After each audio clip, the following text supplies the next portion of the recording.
Hi, everybody. I'm going to give a minute for everyone to get in the webinar with us, and I'm going to adjust my volume a little bit. Hi, everyone. I'm Gina Warner, CEO of the National AfterSchool Association. Um, we always give a second for everyone to get logged in and in the room with us. So if you wouldn't mind dropping your name and where you're joining us from in the chat, we'd appreciate it. Always like to see.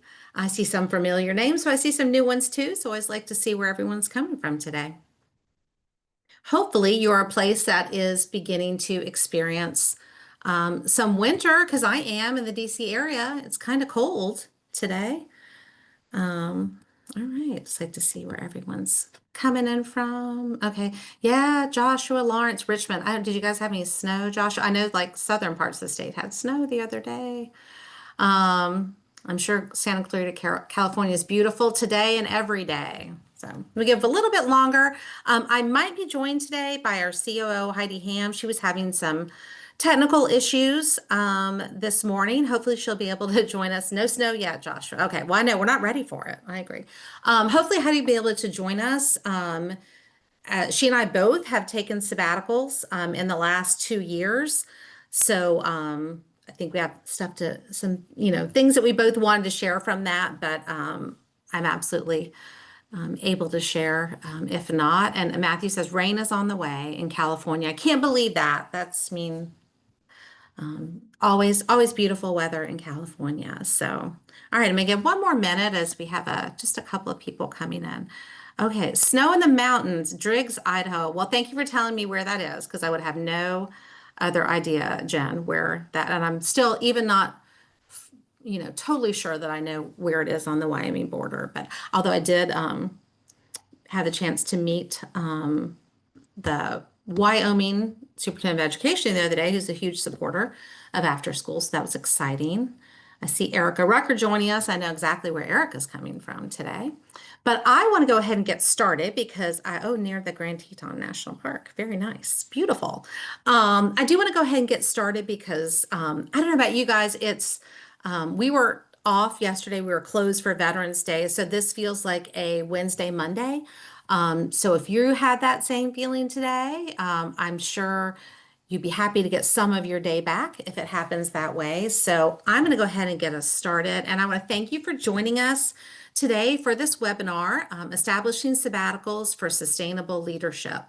So we're going to be talking through this guide that's going to be released on Friday, very detailed guide. You'll have everything we're going to talk about. You will have that information at your fingertips. It is free for NAA members. I'll announce this again at the end. So if you're not an NAA member, there's plenty of time for you to join between now and Friday to get access to all the tools and resources we're going to be talking about today. But I just want to what I'm going to be walking you through is sort of the process that we went through at NAA in setting up sabbaticals as an opportunity for our staff, all the many steps, all the discussions, and then share with you a little bit through our discussion today, but then in the guide itself, really detailed examples of what we're talking about. For those of you who aren't familiar with NAA, we are the professional member association for people who work in out of school time. We have about 35,000 members around the country. And those of you who are familiar with us and have been following our work know that about 3 years ago, we started an initiative called the Thriving Workforce Initiative. And it was really focused on how we address issues at the time coming out of the pandemic around recruitment and retention for our field, which again, not new issues, not pandemic only issues, but certainly issues exacerbated by the pandemic. And so you can visit our Thriving Workforce page on our website and see the work that we did setting up the initiative and creating the job quality standards.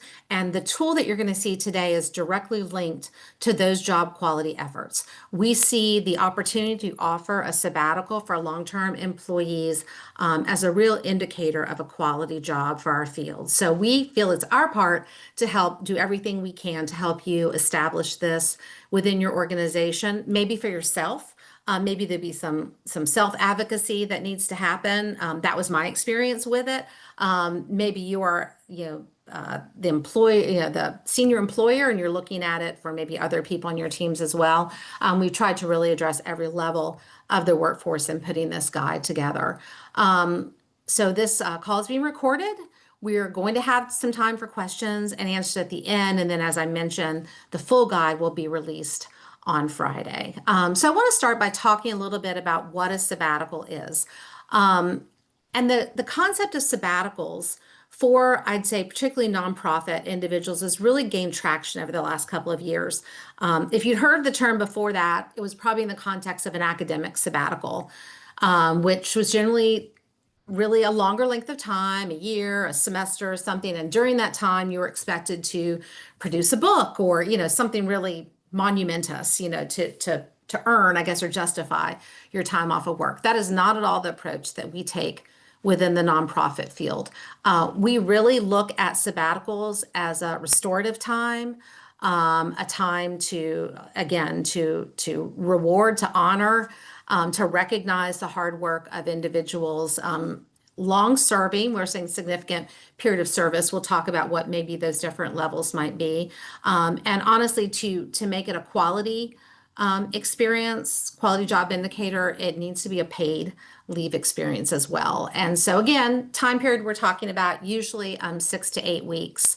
And I'll talk a little bit about what we adopted in NAA, but I want to talk a little bit about the what you'll find in the contents of the guide itself. So again, I'm going to kind of, again, walk through our process, but within this guide, you're going to have board talking points. I mentioned, maybe you're self-advocating, maybe yourself and team advocating. You're going to receive a policy template. So you can amend, as we did, amended our employee manual to include that in it. You're going to have a formal request form, so necessary paperwork for your files there that has other steps that are important, for you and for your team while you're out. Going to have some language around out of office messages, and really not just like, hey, I'm gone, I'm going to be back in 8 weeks. Ways to frame it to really talk about the positive benefit of it, explain the concept of sabbatical, and so really through your out of office message, help us spread the good word about the value and importance of sabbaticals in our field. And then last but not least, we're going to have some reflection prompts so you can really leverage this the sabbatical experience for you and think about, as you prepare to leave, while you're on the sabbatical, when you come back, what you want that experience to feel like. So I want to talk a little bit about this process for NAA. And I was honestly trying to think, I cannot remember how the discussion came up on our team. I think I had maybe had a peer who had gone on a sabbatical, and then also one of my board members had. And so I think the discussion started around about that time when, again, we were thinking about quality jobs and we were thinking about it post-pandemic time. So we began to have, conversations about what could it look like, what could it mean. And right away, the board was very interested in us securing an HR consulting firm so we can make sure that whatever we crafted, whatever we put forward, met a lot of met requirements and indicated, and we were just really doing the best practice way of it. I say all that to say that the forms that you get, the policy language that you get are the work that came through the work we did with the HR consulting firm. So I just wanted you to have that high level of confidence about the quality of the content you're getting and how it reflects absolute best practices in the not only the nonprofit space, but the HR and employment space as well.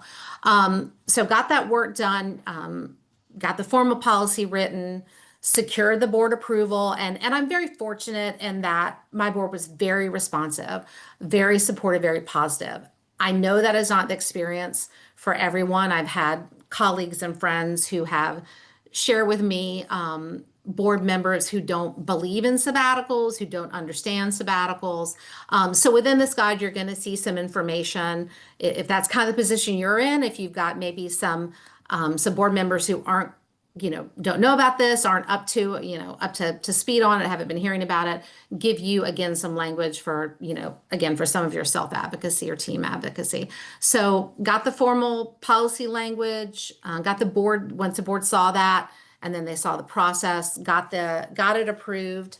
And then we began to prepare the team. So I want to go back to, I mentioned, you're going to have the draft policy template. You're also going to have a request form, and the request form is actually more than, just a request for time off. It also talks about you attach it as an addendum, a coverage memo. So what I had to do was think about all the things on my, plate, all the things that I do, and either who was going to cover those while I was out, or maybe which ones we were going to press pause on while I was gone. And those are all the things that you need to work through, with your team. So you've gotten the board approval, and now you need to like make sure this is going to work for your team. So the request form, the coverage memo, they're going to help you work through that and think through that as well. And I want to talk a little bit about sort of the coverage memo and the idea of sharing the workload. I was very strategic, and Heidi also was very strategic when we thought about when we were going to time these. Mine, and I just only say that as a recommendation to you all. Like, there's no way I would say, okay, board, you've approved me sabbatical, so I'm going to take it these 6 weeks before convention, right? I mean, that would be a nightmare for everybody. And so I chose to take mine and towards the end of the calendar year. I think mine was like the week before Thanksgiving, and I came back like at the end of the first week of January. So got some holiday time, built in there as well. And I think Heidi took hers starting like towards the end of May, and then came back maybe after July 4th. So those were times that worked with sort of the cycle and cadence of our organization.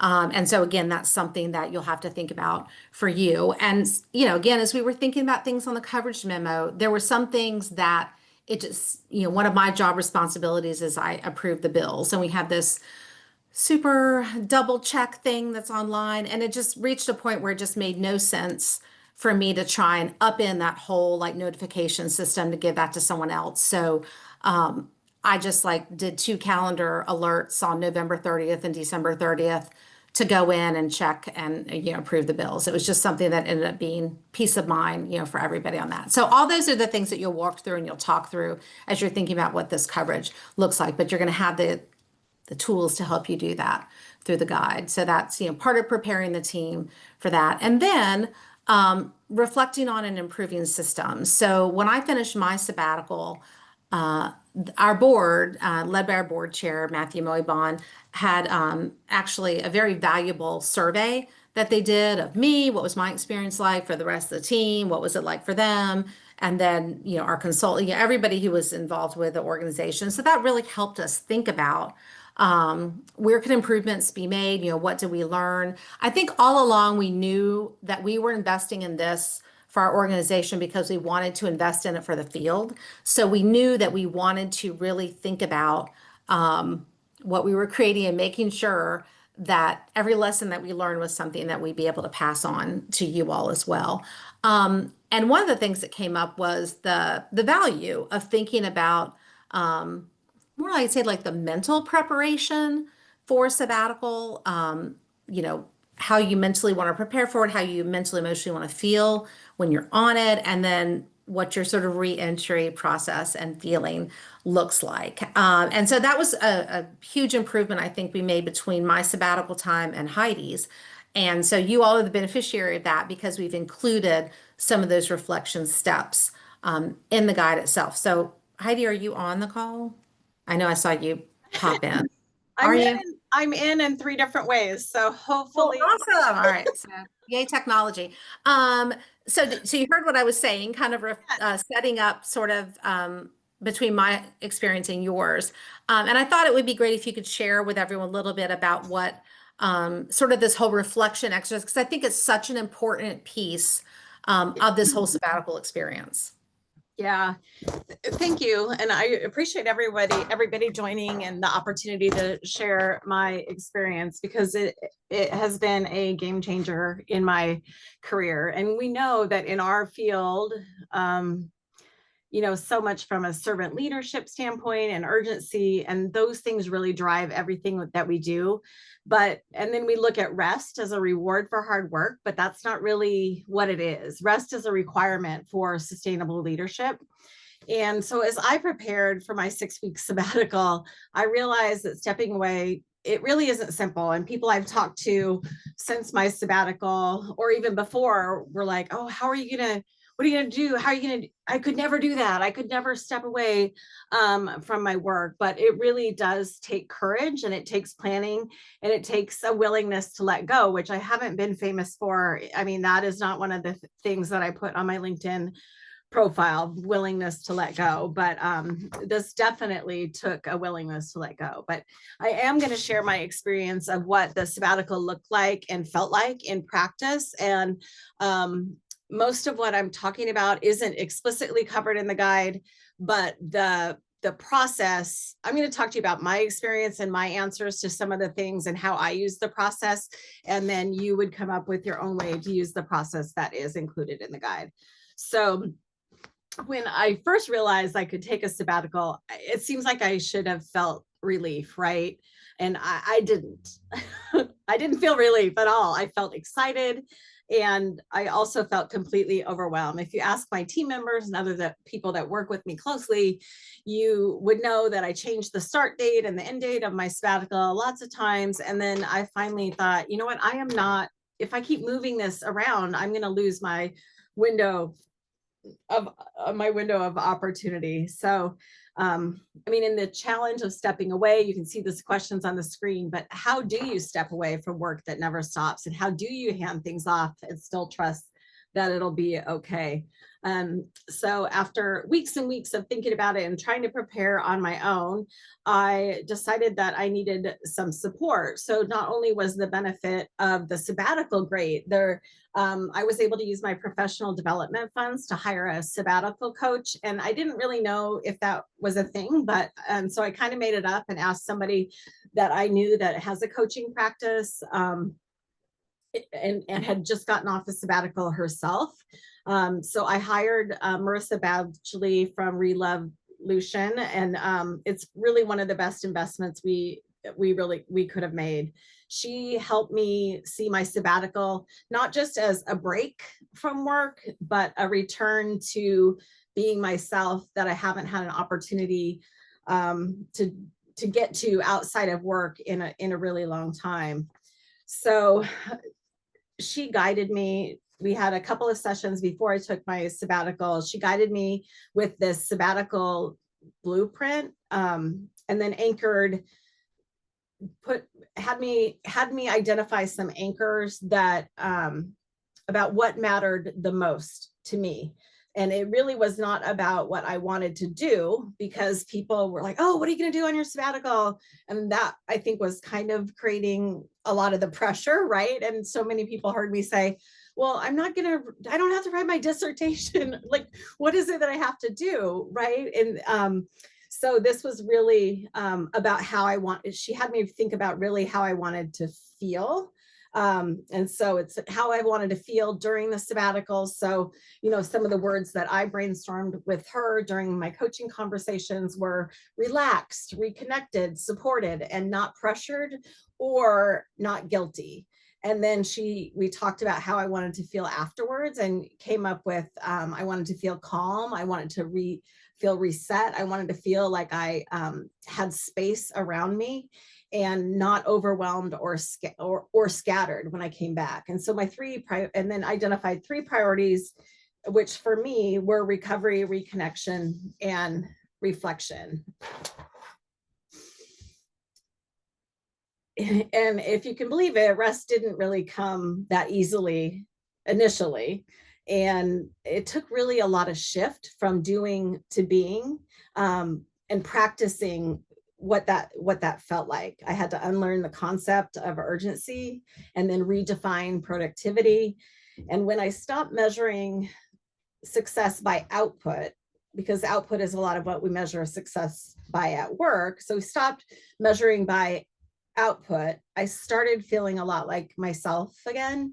And then it just realizing that the best moments weren't big and they weren't fancy. It wasn't the retreat to, Spain. It wasn't the writing of my memoir and that kind of thing. They just were very simple things that meant a lot to me.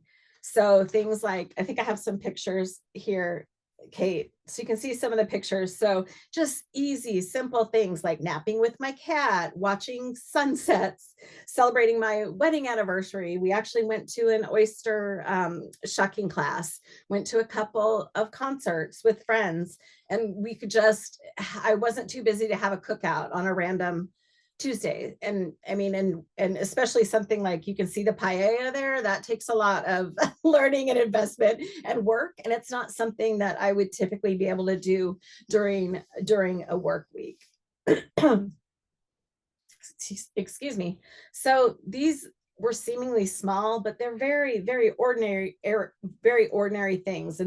But they were very grounding for me. And they really reminded me that joy and connections, which are part of my core values, really aren't extra things that I need. They're really essential to my well-being. And it got me remembering who I am outside of, being in charge at work. And so that was great. And then I was just dead set on not spending the last 2 weeks of my sabbatical stressed out about coming back, because that would have cut my sabbatical down from 6 weeks to 4 weeks. So coming back was kind of complicated. I did talk to Marissa about it. And so just the Thursday before I came back from sabbatical, we did meet and came up with a plan to return with intention. But knowing that I had the conversation set up with her allowed me to just not worry about it, because I knew we would take care of it when I talked to her in my next session. So it was complicated, really, because I had the same inbox, I had the same meetings, but I wasn't the same. And I had to really think like how I'm going to carry the reset forward, because what I didn't want to happen, and I'm sure that the investment by NIA was not intended for me to take 6 weeks off and then come back and be, crabby and grouchy and overwhelmed, but really to be able to show that there was a return on investment from the sabbatical. So there's some things that have changed. I really notice a difference now between being needed and being useful. I am way more intentional with my time and things that I say yes to. I try as hard as possible, although it's not in my nature, to pause before responding and really asking if something is mine to take on. And I've stopped confusing, for the most part, urgency versus importance. So in practice, there's things like blocking unscheduled time to think, checking in daily. How do I want to feel today? So keeping that question going, making sure that I say no or not now way more often than I had in the past, while still fulfilling my job duties. And then I do refer back to my sabbatical blueprint when I feel myself slipping back into this kind of doing everything mode. I do also want to say that Gina and Kate and the rest of the team did a really great job of not totally downloading everything on me when I got back, gave me a day or two to kind of reacclimate. Part of my plan was to send out an email to folks just checking in and telling them like what I would be doing as I re-entered. And then the immediate team, Gina and Kate, did I think it was the roses and thorns, just like, okay, here are the things that exciting and went really well while you're gone. And they also had planned to tell me thorns, but by the time we actually got around to having the conversation, anything that was a thorn had already been worked out. And they mentioned it to me, but I didn't have to worry about it. So I really appreciated my team in not only supporting when I was gone, but supporting my re-entry back into work. And so I do have a commitment to take this forward, and remembering that rest is a necessity. It's really necessary for this good work. And it's not a luxury. It really is a leadership strategy. and making sure that I'm modeling rest. And because I think that that's just as important as modeling results, like financial results or other kind of data results, and accountability things. And then remembering that boundary and calm and reflection are really valuable leadership practices too, although we don't talk about them as often. And just remembering that to achieve sustainable OST programs, we need to sustain and retain our OST leaders. So I'm going to leave you, I mean, we'll have some questions and answers, but I just want you to know that whether it's a 6-week sabbatical or even a 6-day vacation or a 6-minute pause, we need rest as part of this work in order to be impactful. And so I'm inviting you to ask yourself, not only, what do I need to do? What do I need to do? And making a to-do list, but also asking how you want to feel, either on a daily basis or when you do get an opportunity to take some time off. And we'll invite you to make sure your membership is up to date. And there's a link, QR code here, so that you can access the guide when it becomes available tomorrow, because the guide includes all of the resources we've discussed today, including the blueprint formula that I just kind of went through with my personal experience. Well, Heidi, thank you so much Sure. for sharing your story. I'm sure there isn't anyone who's listening right now who isn't thinking, that's what that's what I need. That's what I need. I want a sabbatical too. I want to say we are going to take some questions. So if you have questions, to put them in the chat. While we're waiting on those to come in, I'm sure there are people who heard that and like, I want a sabbatical, but I bet there might be just many in the chat who are thinking, "Oh, but I can't." Yes. And I hopefully, you and I, through what we said, through what we've shared, it's like you can and you need to. No one's indispensable, right? And I think the mark of a true leader, and I'm so glad you mentioned that, is modeling that for your team, modeling for your team what your plan is, and that your work can be covered while you're gone, or it can be paused, or whatever is necessary to make that happen. And we want to help you all do that. And I'll go back to the very beginning, and I'm sure you guys, you heard that, you want it, you agree with it, you believe in it, but you're still not sure how you're going to get this, how you're going to, your team or your board, you bought into it. So I hope that, within the guide, you're going to find the resources that you need to help you do that. We really tried to make this as useful and practical for you all at every level of this discussion that we could. Yeah. Yeah. Gina, I think that like your organization, like the part that you covered, like if your organization not having it, I mean, that's one thing that could stop you. But if you allow your own self to stop you, that's right. a very large problem as well. You don't want to be in your own way for that. So that's right. Do we see any questions coming through? Not yet. People I know I might ask. Well, I wanted to say, when I was talking about how, we decided that I was going to stay and that I was going to keep the two pieces of checking, set myself the calendar alert and checking on the two financial things. I remember when the first alarm went off it was on November 30th. I mean, when I tell you guys, you think you can't unplug and get away, I was like, what is this? Like, I had not thought at all about, I was kind of surprised at how much I had not thought about NAA in a bit, it's like, oh yeah, I'm glad I set that alarm because I sure would not have remembered to do this. So, but it also didn't mean that you didn't care because you weren't exactly thinking about it. Of course, it. yeah, absolutely. So, yeah, I see Cheryl Oates. It's good to see you. Mm-hmm.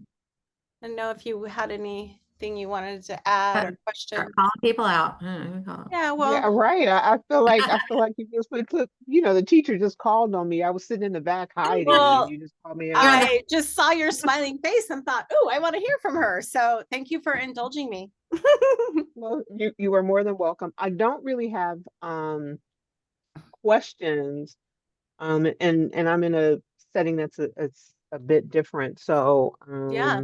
I'm not in an organization. I'm housed in a university, and so that's a little there are a few more layers to that to talk about sabbaticals, but I think the thing that may also be helpful for folks is I read a book a couple of years ago called Rest is Resistance. Yes.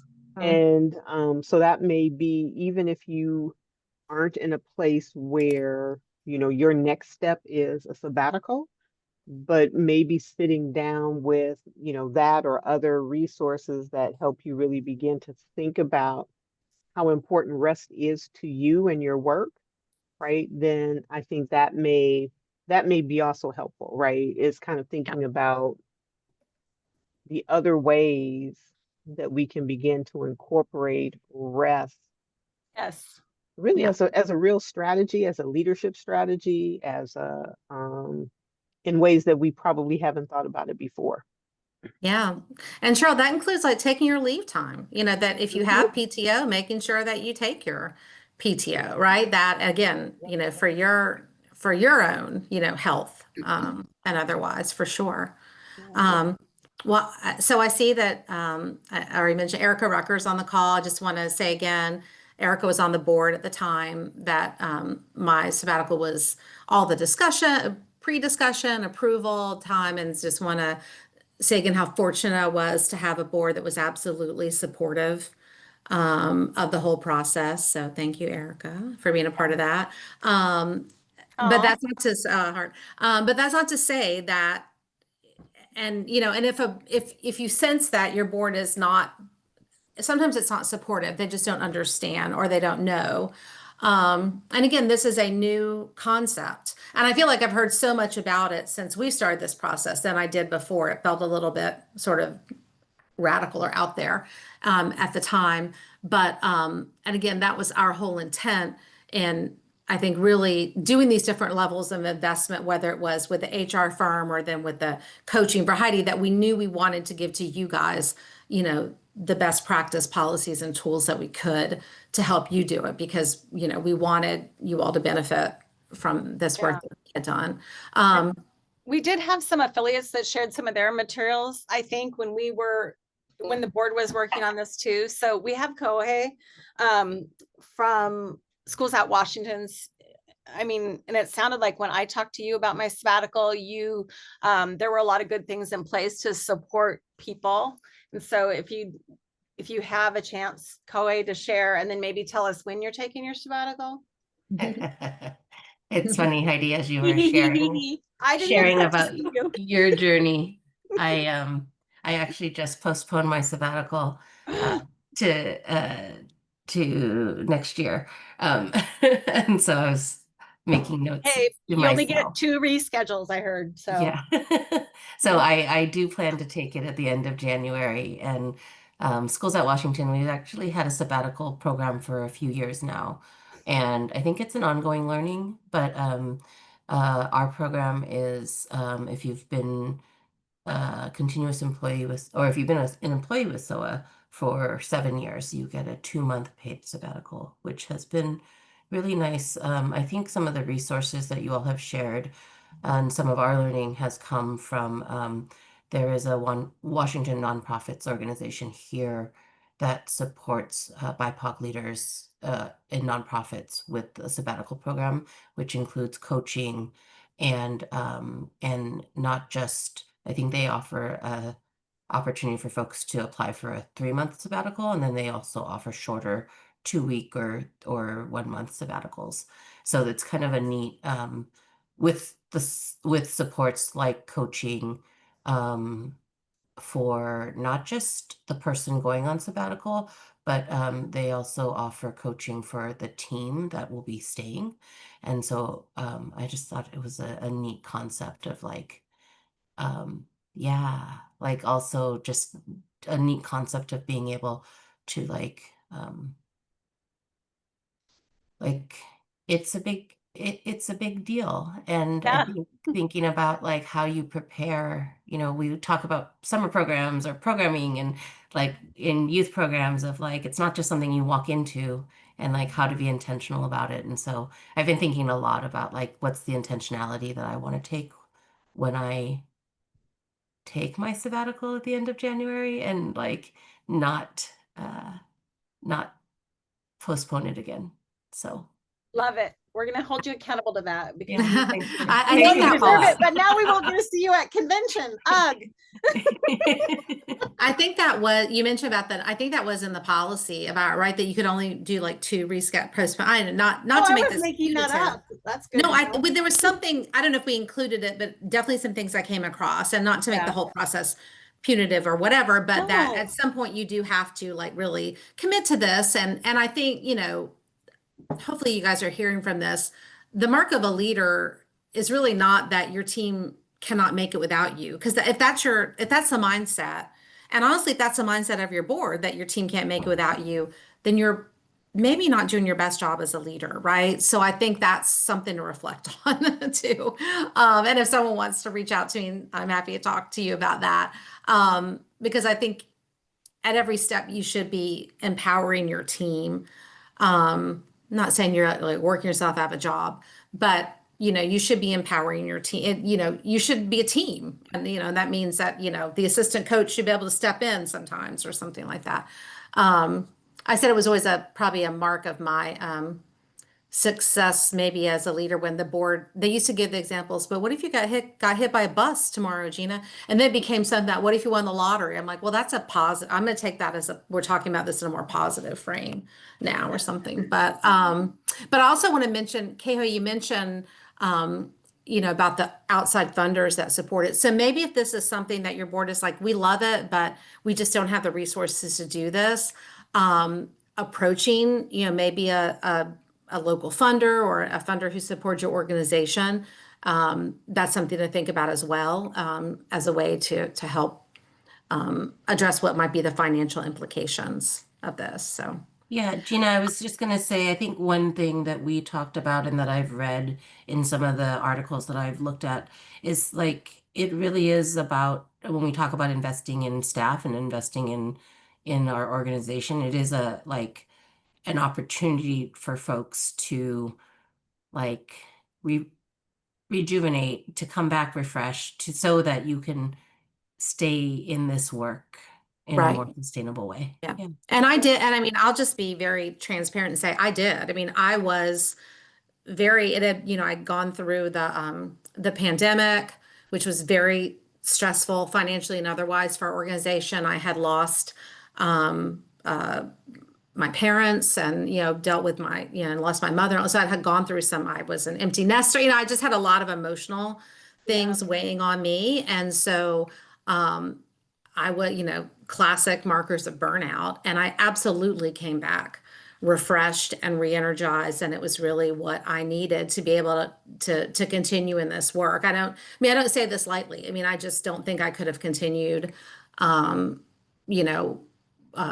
the level I wanted to, without some sort of opportunity like this to have that time of rest and rejuvenation. Yeah. It's true because it's not like we don't have PTO or we didn't have bereavement Right. leave when our parents passed, but it's just not the same as having a big chunk of time off where you can focus on how you really want to feel. Yeah. Yeah. Well, I want to thank everyone for your time today. Just, if I can leave you with one thing, it's that sabbaticals, they benefit individuals and it also benefits organizations. Again, thank you for joining us. Thank you for your input, your time and attention. This guide will be, again, full guide released to all of our members this Friday. You still have an opportunity to join as a member to get access to this guide. Another sort of maybe not as fully restful, but certainly equally rejuvenating is being with others who share your commitment to this work. And so I invite you to join us at convention, March 11th through 14th at the Gaylord National Harbor, and all that registration information is on our website. It's just a great time to be with other people and to be lifted up in our work. And again, thank you for joining us, and hope you will find the guide useful. If you use it and you have experiences you want to share or lessons learned or some places you think that we can make some improvements to it, please reach out and let us know. We're always looking to adapt and improve these resources in any way that we can. So yeah, thank you.